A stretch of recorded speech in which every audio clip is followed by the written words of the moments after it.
This week on Chicago Beer Pass, Nick and I are all over the museums. We're drinking the Offcolors, Tooth and Claw, and Nick heads to the Shedd Aquarium to hang out with the penguins. All that and more on this week's episode.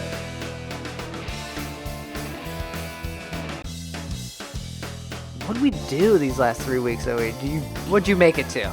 Yeah, because, you get a cork popped out, boop, it flies like fucking 10 feet. We're like, yeah, let's do it. The legend, Mr. Pete Crowley. I love Pete Crowley, man. How's that beer?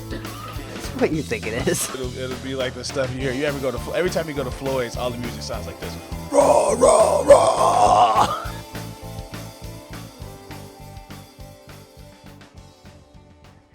Hey, and welcome to Chicago Beer Pass. I'm Brad Chmielewski. Hey, I'm Nik White. And if this is your first time joining us, I hope you have a beer because we're drinking on this show. Bet your ass we are, Yeah, Brad. and because anyone that's listened or even watched now, because we're back with the video, so if you didn't know that, YouTube, go there, Chicago Beer Pass. But if you've watched before, you know we're drinking on this show because that's what it's about. Yeah, man. Beer's in the name of the show.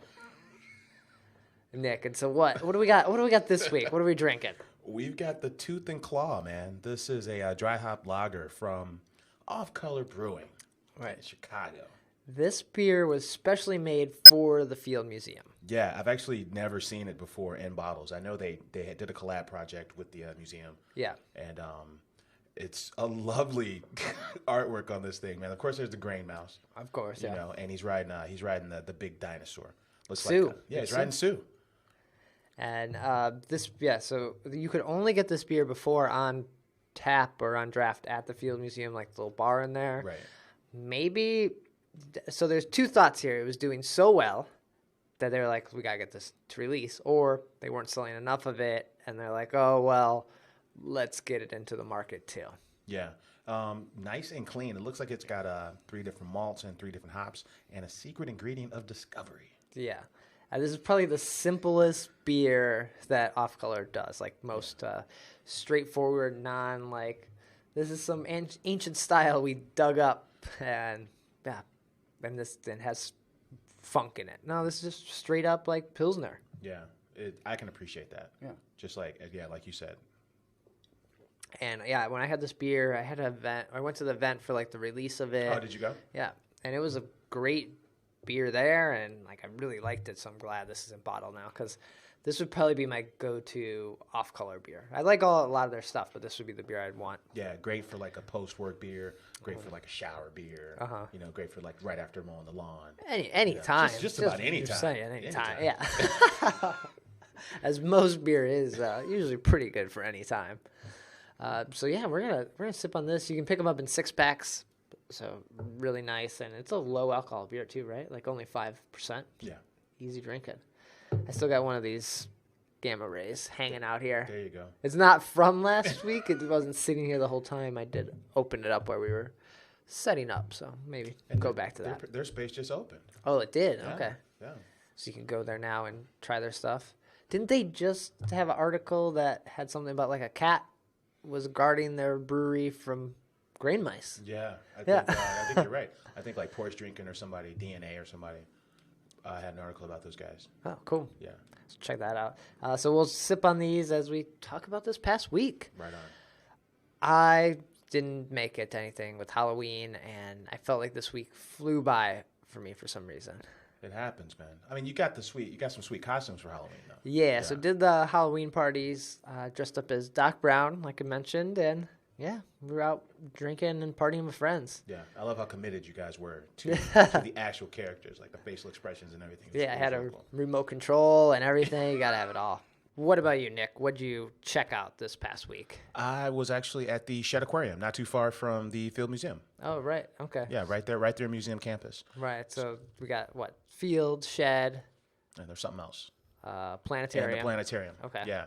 And Soldier Field. And Soldier Field, Yeah. home of those 1 in 5 Chicago Bears. I don't want to talk about It's that. still like a museum, right? Because the bears and wild animals.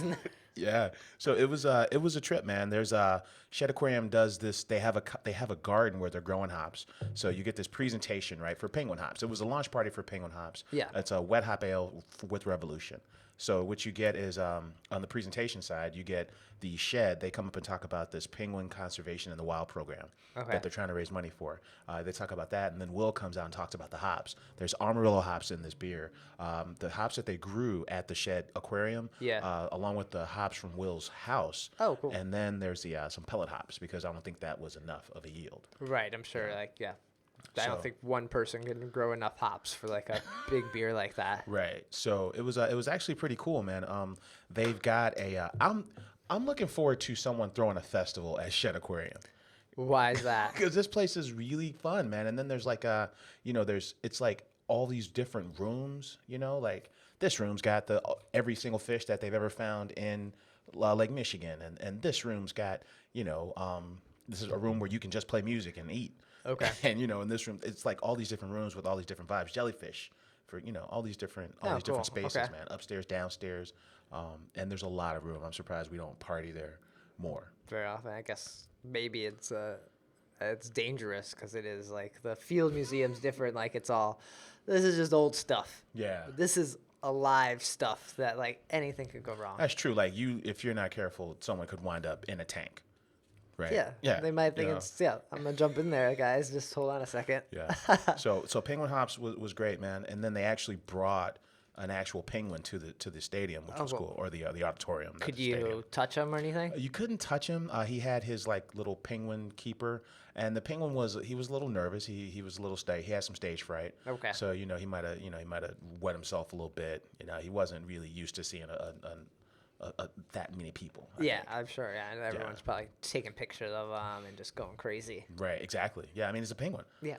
So you got Will Turner's there, and Will's got all these hops that he grew, and he's conducting a hop symposium, if you will, like a hop rub, and he's showing you pictures of his home on his phone.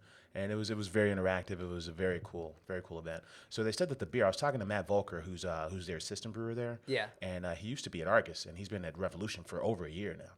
And he's so they had Fifth City on tap, and then they had Oktoberfest on tap as well. Oh, nice. And he said the profile for Penguin hops is very similar to Antihero. So they added a little more wheat, and Antihero has a few more hops than it, and this one's primarily Amarillo hops because that's what they were growing. In the garden. Who knew that the Shedd had a sustainable garden? Yeah, I didn't know. Fucking that, Amarillo hops in it. Who knew? I didn't know. One of my favorite hops. It's a fantastic hop. Damn. Yeah. So this was a really good party. Is this beer that's in can? Is it in bottles then or cans? I don't think they have enough to bottle. I know it's going to be on tap at the pub, and then my guess is that you might see it at some festivals. Okay. And then I think the majority of the funds are going to the Shedd so that they can continue their conservation in the wild of penguins. Of penguins. Okay. Yeah. Nice. Okay. Well, I guess I'll have to make it to the pub and give this a try because I didn't have it last year when they did it. Yeah, this was my first year having it. Okay. Yeah, and very few things beat a Harvest Ale. Wet hops. Yeah. For seasonal stuff, like I prefer a Harvest Ale over an Oktoberfest, honestly. Oh yeah. Like, I feel like Oktoberfest, they are great beers, but Harvest Ales, it's like this is made. It's like that time. It's like the perfect right now. Yeah. And, Oktoberfest, I could have one in a few months. This is gonna taste the same. And Lagunitas has one called Born Yesterday, where they literally got the hops from the farm the day before. Oh, cool. And they've already started the boil, so that by the time the hops get to the brewery, they're coming off the truck and directly into what's the batch. Traffic? Don't they know? They're coming from California, but this is Chicago traffic. Yeah, man. I don't know. Or whether unless it's coming out there. It might be coming from Hop Valley? Hop Valley or Hophead Farms. Hophead Farms. That's what I was thinking. Yeah. Yeah, might be coming from there. Okay. It was cool though. That's a really nice concept. Okay. So I'm excited about that. Nice. Anything else you check out this past week? Oh yeah, so I made it to one more event, man. Ix got Teco Grill. It wasn't an event. Okay. I went to a BYOB. You just went out to dinner. I can talk about going out to dinner. What? No. I told the good folks at Ix got Teco Grill I would talk about them. So it's Southern Mexican cuisine, and stop making me laugh.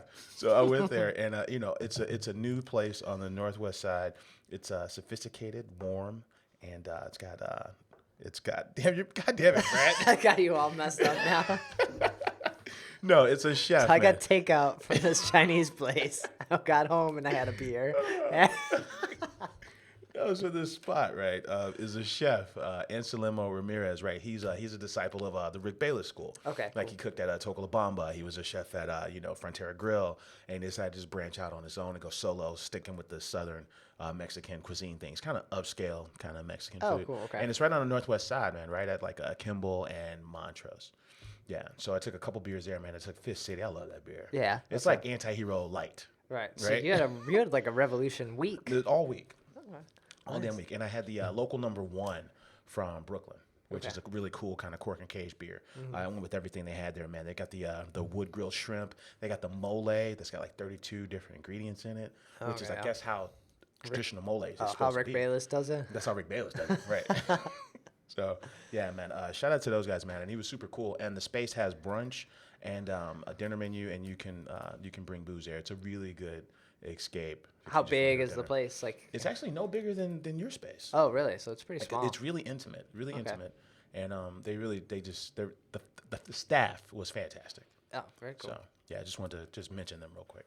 Nice. All right. Yeah. I might have to check that out. How's it rate in other Mexican restaurants you've been to? Like, is it I thought the food was up there with just about anything I've had all year. Okay. On the Mexican side of things. Yeah. all right? So above Taco Bell. Above somewhere between Taco Bell and El Patron is Teco Grill. Oh my god. I don't know. El Patron's my go-to. Like Okay. Sunday morning, forget about it. I'm there. You know? Okay. Nice. Yeah. All right. Good to know. Man, now you got me hungry. Yeah. Sounding pretty good. Anything else you check out? No, that's all I did. Oh, all right. Well, I'm sure we got some great events coming up. We got November is like a packed month. Yes. FOBAB is coming on us. It's like, and then Black Friday is like what? Black Friday is what, like the week after FOBAB? The week. Yeah, you're right. Yeah. You're right. So wow, late December is gonna be busy, but we got a few events coming up before that. Let's jump into it. Yeah, for sure. So Wednesday, November 4th, we'll start there up at Smiley Brothers in Evanston. Yeah. They're doing the worst beer dinner. So it's from 7 to 9. It's homemade sausages and pretzels and mustards, and they're pairing them with all their house beers. Oh, cool. It's a $25 ticket. That sounds a lot like Haymarket, actually, now that I'm saying Yeah. it out loud, right? Yeah, sausage and beer. Yeah, that's their thing, too. So Smiley, they're in Evanston, along with Sketchbook and Temperance. And, Exactly. Okay. Yeah, exactly. And that's so that Thursday on November 5th, Goose Islands Alumni Beer Series is happening at Fulton. So from 6 to 8, this is a second entry in the series. Right. Yeah, so you'll go there and you get a 5-ounce sample for free, which is Okay. pretty cool. This one is a mixed fermentation saison. The alum that they're working with is Perennial. Perennial, yeah, Phil Wymore from Perennial. Right. Yeah, not sure what a mixed fermentation saison is just yet, though. Yeah, I think it was. I feel like I read an article about this, and it was just kind of like he was throwing out ideas, and this kind of worked in there. Like, oh, I kind of had this idea. Yeah. I feel like it's probably a good place for like, I don't want to brew it on my system, but if we brew it over here and it doesn't work out, you're Goose Island. We can just get rid of that. Yeah, just do 5-ounce samples if it doesn't work out. All right, so that's Thursday. And then Friday, we've got a couple of events. One of them is Beer FX. They're doing Beyond The Brew again. Right. It's been a long time since they've done one of those. Uh-huh. I think the last one they did might have been maybe the documentary. The last event they had was definitely the documentary. Oh, yeah. Speaking of that, I got that email that Kent sent me, Yeah. and I have not responded back to him. So sorry if he's listening, and I do need to get back to him. But I'd love to see I haven't seen the doc. Have you seen the doc? no, I haven't. I know they had the event in Logan at the Logan Theater. Yeah. Or the auditorium. But I haven't seen it because I wasn't able to go to that. Yeah, I didn't make it to that either. Yeah, so this is Beyond the Brew, the Biz. It's at Aquanaut up in Andersonville, Oh, okay. which used to be, I believe, Four Paws. It's a 4 pause. Okay. Yeah, so this is a panel discussion about the business of beer. These are the guys, Chris Quinn from the Beer Temple, Eric Hobbs from Perennial. No, Penrose. Penrose. Sorry, Whew. got Perennial on the mind there. E. Hobbs, Chris Quinn, Randy Mosier, and it's moderated by Steve Mastney from Beer Download.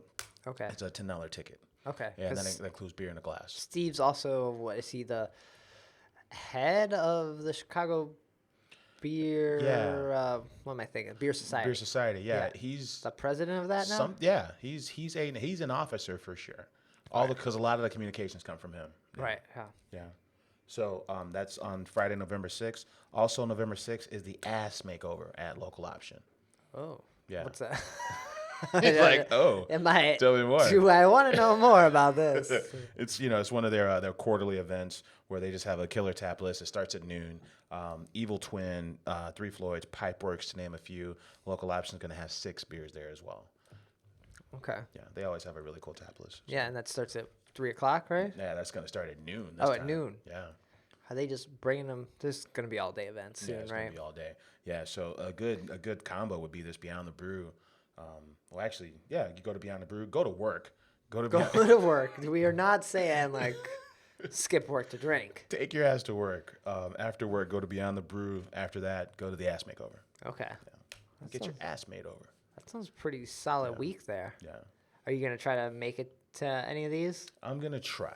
Okay. Yeah, I think I might end up at Local Option for sure. I do want to go check out Ken's thing. I'm curious. I'm interested always in the conversation about beer. I'm surprised Michael Kaiser's not involved. He's a busy guy. I guess so. Yeah. No. We weren't asked. I just heard about it. Yeah, we should have been. We got a podcast here. We're in the business. That'll be my first question. Yeah. Why wasn't I involved? Nik White here, the voice of the people. I want to know why I was not. No. Where's my seat? You should just go in and be like, I'm here to talk. Right, and just take someone's seat. Yeah. Like show up early, just take one of their seats. I bet you take Hobbs' seat. Oh man. But yeah, I will be out of town. Here we go. So I won't be able to make it to any of these. But I'll be in California. Right on. I'm going to hit up the brewery. Okay. Like the BRU brewery. Yeah. I haven't been there in years, but I hear they expanded their like tap room or brew house. So last time I was there, it was almost like someone's garage. It was really? like, oh, here's where we brew and here's all our kegs and you stand a foot away and here's our barrels and here's your sample. Like, so this is Orange County. Yeah. So do you fly into because you can fly into like John Wayne Airport. Yeah. Or do you go to like I don't know the other one. I think LA. You fly into LA. Fly into LAX and then take it's out in like Anaheim area. So you take like shuttles go from LAX to all those hotels over there because Disney World is there. Yep. So they'll take you there for like $30. Sweet. I can't go from O'Hare to my house for $30. That's and true. I can go from LAX to Anaheim for $30. Something's messed up. Yeah. They got that thing right over there. Yeah, our Joel from Craft Brew Compass, he's out at he's a marketing manager out at the brewery now. Oh, cool. Yeah, I've always wanted to go there. I'm a big fan of what they do. All right, I'll take some pictures and post them up. For sure. Make you jealous. Yeah, bring back some Black Tuesday. Oh, all right. I'll see what I can do. I'll see what I can do. All right. So is that all on the calendar then? Yes, that's it for the calendar. And then we try to close out the show every week with some beer news. We got anything happening? For sure. Got a couple things, man. There are a couple of web series beer shows that made their debut recently. Oh, really? So one of them is on Vice. Vice has a channel called Munchies, and they got the show called Craftworks. I did watch one of these recently. Yeah, they've done Craftwork has done 2 shows, one with Brooklyn Brewery, one with Three Floyds. Oh, I watched the Three Floyds one. Yeah, they were both pretty good. The Three Floyds one is cool because they're actually hanging out at like Nik Floyd's house. Yeah, which is pretty cool, and they just talk about like their connection with metal and their expansion, and then they talk about their the bourbon thing a little bit that they got the distillery next door. Yeah, it's a really good show. It's I actually enjoyed that a lot. Have you ever met Nik Floyd? I met him at Dark Lord Day once. Okay. Yeah. So I've never met him, and I don't think the Munchies thing does anything to make him come off as like a nice person. He kind of is like, I don't care. Which is kind of what their attitude, I expected. right? Yeah, I guess so. Yeah. They're kind of like, hey, this is what we do. We're really into like Dungeons and Dragons. We're really into sci-fi, and we're kind of like, this is our lane. We're not really trying to be. And who's our competition? Nobody, because we can't make enough beer. Like, right. We have no competition. Yeah. So, I wonder who they're doing next. I hear some of the in the comments, some of the guys from like the West Coast are kind of pissed. They're like, craft beer got its roots out here, and your first 2 shows are nowhere near California. I'm like, oh my god. Well, what Vice is probably in New York. That would be my guess. And then since Pitchfork started here in Chicago, they probably have like ties to a lot of Chicago media people, and it's harder to get to some of those West Coast breweries even because they're out in like Orange County, Anaheim, just like out in the middle of nowhere. Yeah. Yeah. Not like Three Floyds in Indiana is nearby something. Yeah.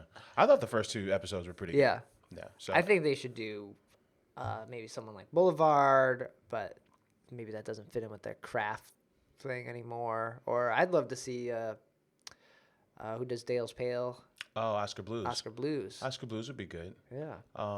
Go to. I want to know about the guys who make Heady Topper. I don't just. Me Alchemist? personally, yeah, Alchemist. I'd like to know what they're doing. But yeah, does it have the sizzle? I don't know. Does that have enough sizzle, Brad? I'm interested in it. But who's got the sizzle? Brooklyn's got the because what's it? Steve Hindy and then Garrett. Garrett. They both are like iconic people. Yeah, and then they're very, they grab your attention when they're telling these stories. Yeah. They're both really good at that. And then you have Stone Greg, who that would be good. He's not technically there anymore, but he's like probably one of those big vocal people. Firestone Walker.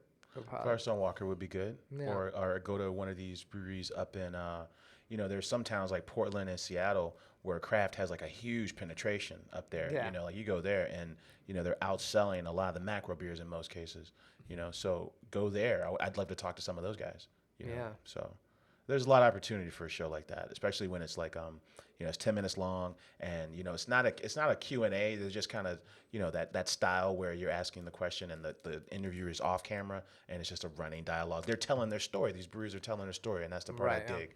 It was pretty nice. Yeah, it was nice. But what's the second? Oh yeah, the other one is a show called That's Odd, Let's Drink. So it's Sam Calzione's second attempt at a beer show. Oh, okay. Yeah, so he partnered with Mario Batali on this first episode. So I think they go around and they make odd beers. It very much has. Have you ever seen the one with the Brew Dogs guys? I think it's called Brew Dogs. I have seen that. That was pretty good because I've only watched the Revolution one. Yeah, that's the only one. It's basically the same episode, just in different parts. Okay. The one in Belgium's really good. Okay. They're like at Cantillon. It's actually pretty cool. This show kind of ends with them making this wacky beer and then going to they went to the Ely in New York. They made it in Ely, Chicago. Went to Ely, New York, and had everyone taste it, and everyone. Okay. Gave so their he's just opinions on using it. his food people like Mario Batali. In the first episode.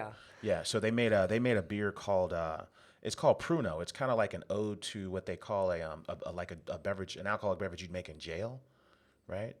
I haven't been to jail. I don't know what this is. In there, like in the toilet. Yeah. Like a toilet beer. Like or a toilet beer. Toilet wine. Yeah. So there's this Batali's got this food initiative where they turn food waste into like dinners, right? So he was talking about all these different, yeah, for sure, let's do it. There's a food waste initiative, so they're saying, hey, let's take products that are still good that we won't sell but are still edible, and let's turn that into a beer. So in this one, they got ugly fruit, grapefruit, stale bread, and Demerara sugar, which is basically like raw sugar with like molasses in it. Oh, okay. Yeah. Interesting. So, I don't know. The Munchies show is a better show. Is way cooler than this show. I mean, this show's good. But it wasn't. So where does it live online? Just on the Dogfish Head website, or no? It's this first we feast is the name of the collaborator. Okay. Yeah, it's just on YouTube, and the other one's on Munchies.Vice or on Vice or Vice.Munchies. I feel like the Vice idea. It's like a craft beer is a culture thing. It has and that's what Vice is. It's a culture magazine. Yeah. Where Sam is always trying to pitch this food angle, and it's like. I don't think a lot of food people like quality beverages with it, but I don't think it has the same appeal. I think this one's gonna. You're right. I think this one's gonna focus more on high profile guest. Yeah, is what I get. And yeah, high profile guest, and they're gonna deal with food a little bit more. Yeah. But yeah, the beer world is making its way into TV shows, at least on the web shows. Right. Probably better off because Sam's show didn't really work out, and yeah. And some people say it was that political, or did it suck? I kind of liked it. I kind of liked it, yeah. And then Zane Lambrey's show faded away, and then I don't know what happened with his show Chug, where he rides a train. Oh, is that a show? I don't know about that. It's called Chug, and he takes a train to places, and he drinks beer. I never watched any of that, but he did like a Kickstarter kind of thing for that, and he shot some episodes, but I never saw any. Yeah, so it's good stuff. Oh, a little bit more news. The good folks at Lake Effect are making a stout for Superdog. It's called Super Shake. Okay. So this is like the third beer they made for them now. Yeah. And this is a chocolate malt stout. It's going to debut in December at Fishman's. Oh, cool. Yeah. I just saw that they had the Falcon IPA in 4-packs. Yeah, they got packs, them. They're packaging that now. Okay. Which is cool. It's like the only IPA they make, I think. Yeah. Everything else is kind of like it's either Belgians or sours or stouts. I almost picked that up for this week, but I saw this Tooth of Claw. Yeah, it's Tooth of Claw is nice. Yeah. Yeah. Double Daisy Cutter is back. Oh, nice. It's going to make its release on November 6th at the brewery. There's a 4-bottle limit, and you can get growler and howler fills as well. Okay. Yeah. And one more bit of news. What date is that? Oh, that's going to be Friday, November 6th. Oh, okay. Yeah. And then the next day, Saturday, November 7th, Whirly Ball is having an ice cream social. What? Yeah. So there's this New Belgium. This is what we should have done for Sergio when he was saying, when he was doing the thing. So Sergio, we should have had that kind of reaction. Like, what? So New Belgium has a salted caramel brownie brown ale, right? And it's a collaboration with Beer and Jerry's. So there's the New Belgium beer, and then there's the ice cream based on the beer, or is the beer based on the ice cream? Either way, there's a beer. Well, beer comes first. Beer comes first. Yeah. So there's a beer and an ice cream, right? And then Whirly Ball, Whirly Ball comes after ice cream. Yeah. In our timeline of the, history. The level of because beer, ice cream, Whirly Ball. If you're looking at mankind timeline. Right. So they're doing the Whirly Ball. Whirly Ball's hosting the ice cream social. Oh. So. Yeah, so that'll be good. It's a fundraiser for the Protect Our Winters Environment Collective. Okay, is it a ticket event or is it just a pay per beer? It is pay as you go. Okay. You can show up at Rock at 7 o'clock. They're going to start. Thanks. Yeah, I want to know what this ice cream's about. Yeah. Yeah. Interesting. Yeah. So that's all the beer news. That's more of an event. That was more of an event. That was more of an event. Yeah. Yeah. All right. I just slipped it in the news because the news was a little light. Oh. All right. I see. So there you go. All right. Well, we're going to get out of here. That was a show. This is a great show. Right on. Where can people find you if they want to get in touch? I'm on Twitter at Nicosio. And I'm on Twitter at BRAD. Chicago Beer Pass is on Twitter at Chicago Beer Pass. All the episodes get posted on our website, chicagobeerpass.com. Links to Stitcher, iTunes, the YouTube videos are there, SoundClouds. However you want to listen to it, we're providing the way. There you go. And if you subscribe on iTunes, leave us a review. Helps the show. More people see it, find it, listen to it, and then probably drink local beer because that's even more important to us. We love that you listen, but we love that you're drinking too. And then our Facebook page, Chicago Birds, facebook.com/Chicago Beer Pass. All the episodes get posted there, links to other events we find, photos, lots of fun stuff there. I think we're more active on there than we are on our Twitter account. Just for some reason, lots of events like the invite system on Facebook. Breweries and bars like to use that. Yeah. So we share that. Yeah. And that'll do it for episode 101. Whoa! Cheers. Cheers. Thanks for listening.